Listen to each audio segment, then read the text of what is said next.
भारी बारिश और बाढ़ से जूझ रहे हिमाचल और उत्तराखंड का हाल दिखाता हूं। हिमाचल प्रदेश में तो हालात धीरे धीरे सुधरने लगे हैं।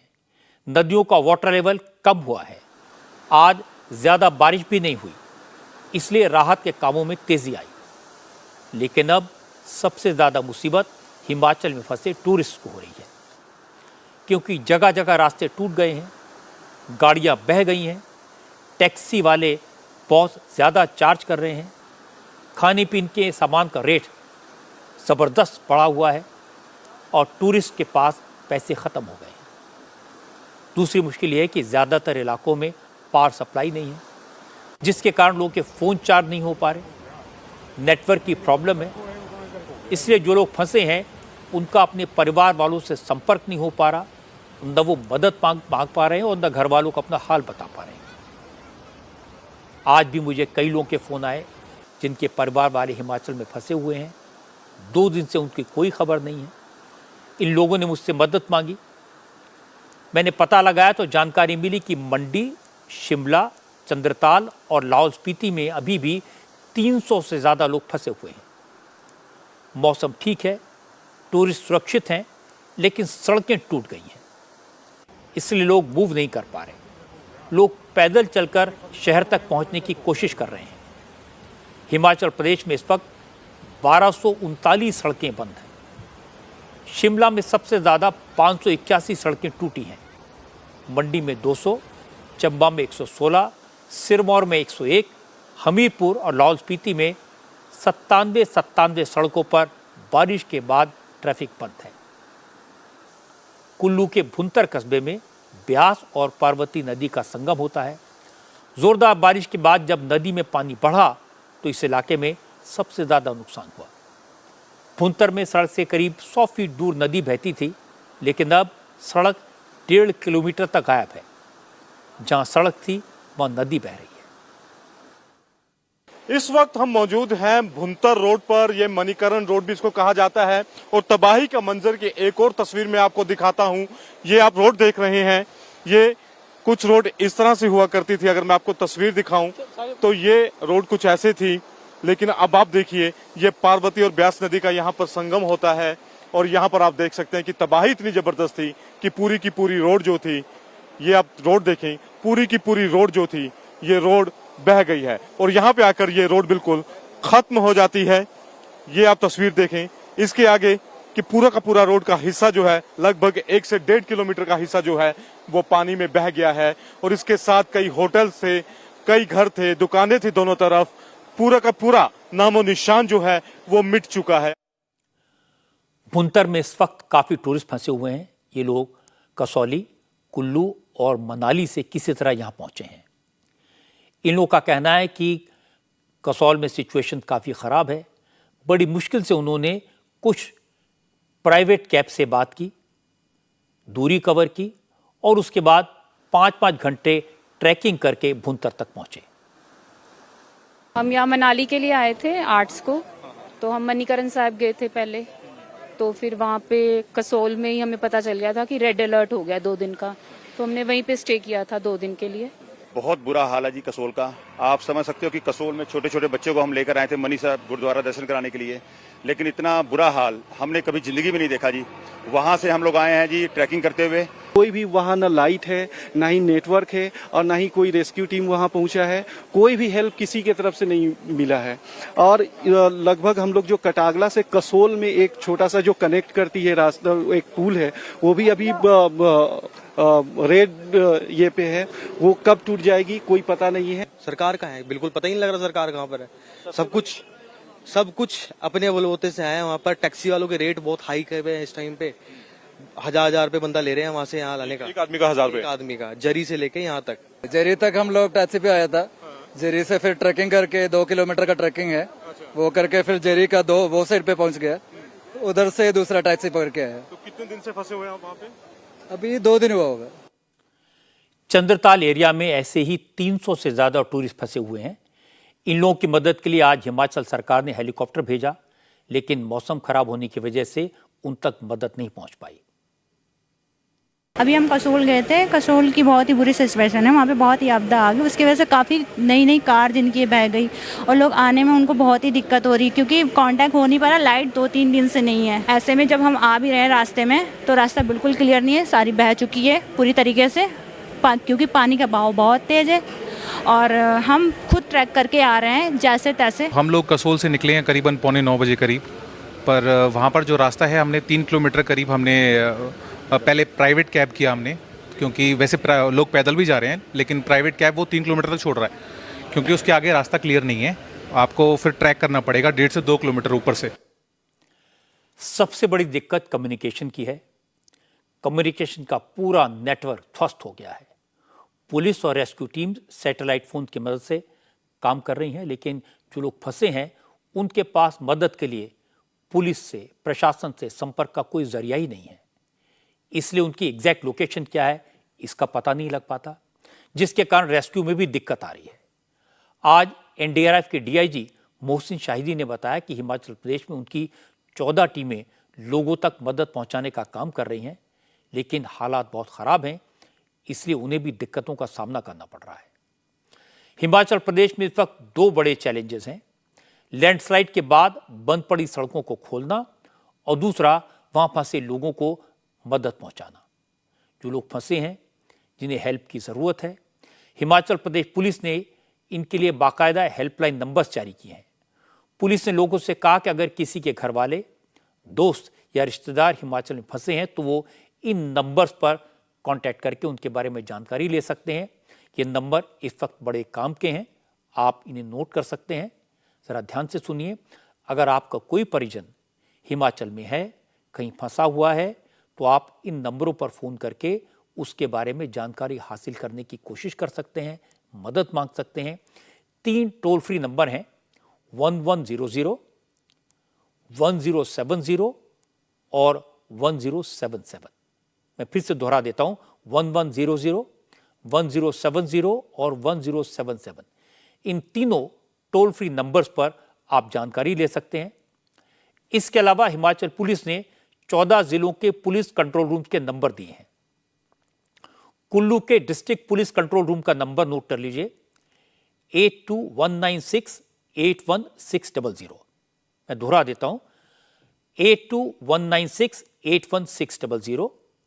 इसके अलावा दूसरा लैंडलाइन नंबर है 01902224455।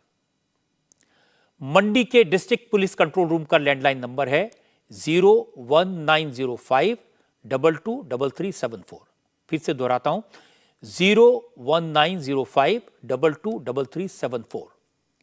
शिमला के डिस्ट्रिक्ट पुलिस कंट्रोल रूम का नंबर है 0177281234 और दूसरा नंबर है 017722522123।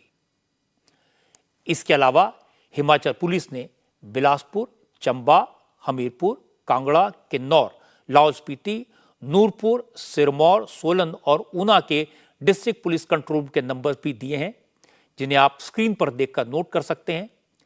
इनमें से जिस जिले में आपके घर का कोई मेंबर या रिश्तेदार फंसा है, आप उस जिले में फोन करके जानकारी ले सकते हैं। हिमाचल प्रदेश पुलिस के ट्विटर हैंडल से ये तमाम जानकारी लोगों तक पहुंचाई जा रही है। आज हिमाचल प्रदेश की डीजीपी सतवंत अटवाल ने बताया कि उन्होंने 4 इमरजेंसी लाइन्स भी एस्टेब्लिश की हैं और उसके जरिए लोगों तक मदद और जानकारी पहुंचाई जा रही है। अक्रॉस द कंट्री फोन्स आ रहे थे, मैसेजेस आ रहे थे कि हमारे रिलेटिव्स कहीं ना कहीं फंसे हुए हैं हिमाचल में। सोशल मीडिया का हम लोग यूज़ कर रहे हैं और यहाँ पे आप देख रहे हैं कि हमने 4 इमरजेंसी लाइंस इस्टेब्लिश की और हर कोई अपने मोबाइल से भी कॉल कर रहे हैं रिलेटिव्स को और फ्रेंड्स को जो लोग फंसे हुए हैं। और सोशल मीडिया हैंडल्स पे हमारे 3-4 ऑफिसर्स लगे हुए हैं। पर्सनली हम लोग कॉल करके अश्योर करें लोगों को कि सब ठीक ठाक है और जो लोग हमें इंफॉर्मेशन दे रहे हैं वहाँ हमारे वायरलेस और सैटेलाइट फ़ोन से हम कॉन्टैक्ट इस्टेब्लिश करके लोगों के पास पहुँचने की कोशिश कर रहे हैं। जो होटल्स का इंफॉर्मेशन दे रहे हैं वो हम होटलियर्स को कॉन्टैक्ट करने की कोशिश कर रहे हैं कि हमें वो बताएं कि सब ठीक ठाक है, सब सुरक्षित हैं। उत्तराखंड में भी हालात कमोबेश ऐसे ही हैं, लैंडस्लाइड की वजह से उत्तराखंड में भी तमाम सड़कें टूट गई हैं। लोग अलग अलग जगह पर फंसे हुए हैं। गंगोत्री नेशनल हाईवे के पास लैंडस्लाइड में 4 लोगों की जान भी चली गई। ये चारों लोग मध्य प्रदेश के इंदौर के रहने वाले थे। उत्तराखंड में लगातार बारिश हो रही है, जिसकी वजह से आज भी कई जगह लैंडस्लाइड हुआ। आज सबसे डराने वाली तस्वीरें पिथौरागढ़ जिले के धारचूला से आई, जहां काली नदी के किनारे जमीन खिसकने से एक मकान ढह गया। रात की बात है कि इस मकान के अंदर कोई नहीं था, खाली था, क्योंकि धारचूला प्रशासन ने इससे पहले ही खाली करा लिया था। यमुनोत्री नेशनल हाईवे पर भी लैंडस्लाइड हुआ, जिसमें कई गाड़ियां बाल बाल बच गईं। लैंडस्लाइड की खबर उत्तरकाशी से भी आई।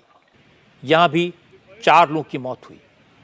गंगोत्री नेशनल हाईवे में जिस वक्त लैंडस्लाइड हुआ, एक टेम्पो ट्रैवलर और 2 गाड़ियां लैंडस्लाइड की चपेट में आ गईं। इन तीनों गाड़ियों में 22 लोग सवार थे, जिनमें 4 की मौत हो गई, जबकि 6 लोग बुरी तरह घायल हैं। जिन 4 लोगों की जान गई है, वो भी इंदौर से आए थे। उत्तराखंड के पहाड़ी इलाकों के साथ साथ मैदानी इलाकों पर भी मौसम की मार पड़ी है। देहरादून और रुड़की में तमाम इलाकों में पानी भर गया है। ऋषिकेश के एम्स में पानी भरा हुआ है। सबसे बड़ी दिक्कत यह कि उत्तराखंड में अभी बारिश से छुटकारा नहीं मिलने वाला। मौसम विभाग का अंदाजा है कि अगले कुछ दिनों में भारी बारिश होगी, जिससे नदियों का वाटर लेवल और बढ़ जाएगा। कल के लिए उत्तराखंड में ऑरेंज अलर्ट जारी किया गया है। मौसम विभाग की चेतावनी को देखते हुए उत्तराखंड सरकार ने सभी अफसरों को अलर्ट मोड में रहने को कहा है, ताकि कहीं भी इमरजेंसी सिचुएशन हो तो तुरंत मदद पहुंचाई जा सके। प्रशासन और सरकार हालात से मुकाबला करने में लगी हैं। स्थितियां बहुत खराब हैं, दिक्कतें तो हैं, लेकिन एक बड़ी बात यह है कि हिमाचल और उत्तराखंड में वहां के स्थानीय लोगों ने, गांव वालों ने मुसीबत में फंसे लोगों की बहुत मदद की। गांव वालों ने टूरिस्ट को घर में ठहरने की जगह दी, उन्हें खाना खिलाया, कपड़ों का इंतजाम किया, जो भी हो सकता था वो सब मदद की। हालांकि लोग खुद भी मुश्किल में थे। किसी का घर बह गया, किसी की दुकान बह गई, किसी की छत टूट गई, किसी का होटल नदी में समा गया। उसके बाद भी हिमाचल और उत्तराखंड के लोगों ने इंसानियत का जो जज्बा दिखाया है, वो काबिल तारीफ है। हालांकि हिमाचल प्रदेश, उत्तराखंड दोनों राज्यों में खतरा अभी भी बना हुआ है। मौसम विभाग ने अगले 2 दिनों में फिर भारी बारिश की चेतावनी जारी की है। इसलिए अगर आप 4 धाम की यात्रा पर निकले हैं तो थोड़ा संभल कर रहिए। मौसम की जानकारी लेने के बाद ही प्रशासन को खबर करके आगे बढ़ें। अगर कहीं मुसीबत में फंसे हैं तो कोशिश करिए कि हेल्पलाइन नंबर पर संपर्क करके अपनी लोकेशन की जानकारी दे सकें, ताकि मदद आप तक जल्दी से जल्दी पहुंच सके। आज ये भी खबर मिली कि दिल्ली की मुसीबत बढ़ सकती है, क्योंकि पहाड़ों में जो बारिश हुई है उसका पानी दिल्ली तक पहुंच रहा है। इस वक्त दिल्ली में यमुना नदी खतरे के निशान से 1 मीटर ऊपर बह रही है और वाटर लेवल लगातार बढ़ रहा है। दिल्ली में यमुना का वाटर लेवल सुबह 10 से शाम 6 बजे तक सिर्फ 8 घंटों में 33 सेंटीमीटर यानी 1 फीट से ज्यादा बढ़ गया। आज शाम 5 बजे हरियाणा के हथनीकुंड बैराज से 2,49,183 क्यूसेक वाटर यमुना में छोड़ा गया। ये पानी 2 दिन बाद दिल्ली पहुंचेगा, यानी मुसीबत और बढ़ेगी। दिल्ली में खासतौर पर यमुना किनारे बसे इलाकों में खतरा ज्यादा है। कई इलाकों में पानी भर चुका है। घरों में 2-2, 3-3 फीट पानी है। जो लोग यमुना के किनारे झुग्गी झोंपड़े में रहते हैं, उन्हें राहत कैंप में भेज दिया गया है, लेकिन जिनके पक्के मकान हैं वो लोग अभी भी घर छोड़ने को तैयार नहीं है। पानी में करंट न उतर जाए, कोई हादसा न हो जाए, इसलिए इलाके की बिजली काट दी गई है। अब न बिजली है, न पानी है, न खाने पीने का सामान, फिर भी लोग घरों में डटे हुए हैं। प्रशासन मदद कर रहा है, लेकिन सबके पास मदद पहुंचाना भी पॉसिबल नहीं है। लेकिन दिल्ली सरकार का कहना है कि चिंता करने की जरूरत नहीं है। सरकार और एडमिनिस्ट्रेशन पूरी तरह अलर्ट है। हर सिचुएशन से निपटने की पूरी तैयारी कर ली गई है। दिल्ली सरकार के मंत्रियों के अलावा आज दिल्ली के लेफ्टिनेंट गवर्नर वीके सक्सेना भी ग्राउंड पर दिखे। एलजी ने यमुना बाजार इलाके का दौरा किया, उन लोगों से मुलाकात की जिनके घरों में पानी भर गया है। अफसरों से पूछा इस मुसीबत से निपटने के लिए क्या कुछ किया जा रहा है। इसके बाद एलजी ने दिल्ली के हालात पर चिंता जताई। वीके सक्सेना ने कहा कि अगर वक्त रहते नालों की सफाई होती, यमुना की डीसिल्टिंग होती, तो ऐसे हालात का सामना न करना पड़ता। दिल्ली की जनता वाटर लॉगिंग से परेशान है। ये एक हर साल का रिचुअल बनकर चला आ रहा है। जो सीवेज की क्लीनिंग होनी चाहिए वो नहीं होती है। जो ड्रेन वाटर को हार्वेस्ट करना चाहिए या उसको प्रॉपर ट्रीट करना चाहिए वो नहीं हो रहा है। सालों साल से जो नहीं हुआ है उसकी वजह से हर वक्त वाटर लॉगिंग होती है। यमुना की डिसिल्टिंग रेगुलर होनी चाहिए जिससे कि उसकी वाटर होल्डिंग कैपेसिटी बढ़े। नजफगढ़ ड्रेन की डिसिल्टिंग रेगुलर होनी चाहिए जिसकी वजह से उसकी वाटर होल्डिंग कैपेसिटी बढ़े। ये सब चीजें न होने की वजह से आज दिल्ली के अंदर जगह जगह पर पानी भरा हुआ है। ये दुखद है और मेरी कोशिश होगी कि इन सब चीजों पर ध्यान दिया जाए। नेचर कभी कोई चीज बताकर नहीं आता है, हमें उसके लिए तैयार रहने की जरूरत होती है। लेफ्टिनेंट गवर्नर जो कहा उसमें सीधा निशाना दिल्ली की सरकार पर था, इसलिए केजरीवाल की तरफ से इसका रिएक्शन तुरंत आया। केजरीवाल की सरकार में मिनिस्टर सौरभ भारद्वाज ने कहा एलजी साहब को दिल्ली की याद 3 दिन बाद आई, 2 दिन तक तो वो निकले नहीं, आज निकले तो राजनीति कर रहे हैं, ये ठीक नहीं है। 8 तारीख को दिल्ली में 153 mm वर्षा मिली।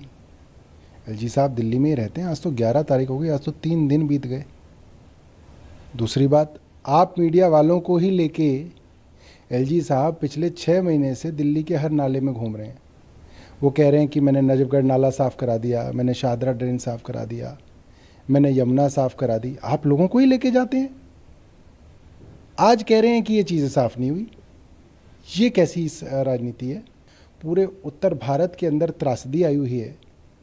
एलजी साहब को ऐसे समय लोगों की मदद करनी चाहिए या गंदी राजनीति करनी चाहिए? और उपराज्यपाल का तो काम ही नहीं है राजनीति करना। दिल्ली के लोग चाहते थे एलजी साहब लॉ एंड ऑर्डर संभालें, जो रोज़ दिल्ली के अंदर कत्ल हो रहे हैं उसके ऊपर कार्रवाई करें। ये समय जो है राजनीति करने का नहीं है। मुझे लगता है कि एलजी साहब ने बहुत गलत समय चुना। मुझे लगता है कि दिल्ली के लोग मुसीबत में हैं, उनके घरों में पानी है, खतरा सिर पर मंडरा रहा है और दिल्ली सरकार के मंत्री एलजी पर कीचड़ उछाल रहे हैं। ये दुखद है। दिल्ली में बारिश तो हर साल होती है, हरियाणा से पानी हर साल छोड़ा जाता है, हर साल यमुना खतरे के निशान को पार करती है, हर साल यमुना बाजार में पानी भरता है। 9 साल से दिल्ली में केजरीवाल की सरकार है। एलजी भी दिल्ली के लिए नए नहीं है, इसलिए न तो केजरीवाल अपनी जिम्मेदारी से पल्ला झाड़ सकते हैं और न ही एलजी पानी में खड़े होकर अपनी जिम्मेदारी से मुकर सकते हैं। अगर दोनों मिलकर काम करें, अपना अपना फर्ज निभाएं, तो दिल्ली के लोगों की मुश्किलें जरूर कम हो जाएंगी। इंडिया टीवी हर वक्त हर जगह डाउनलोड करने के लिए सर्च करें India TV news Google play store या ऐप स्टोर पर।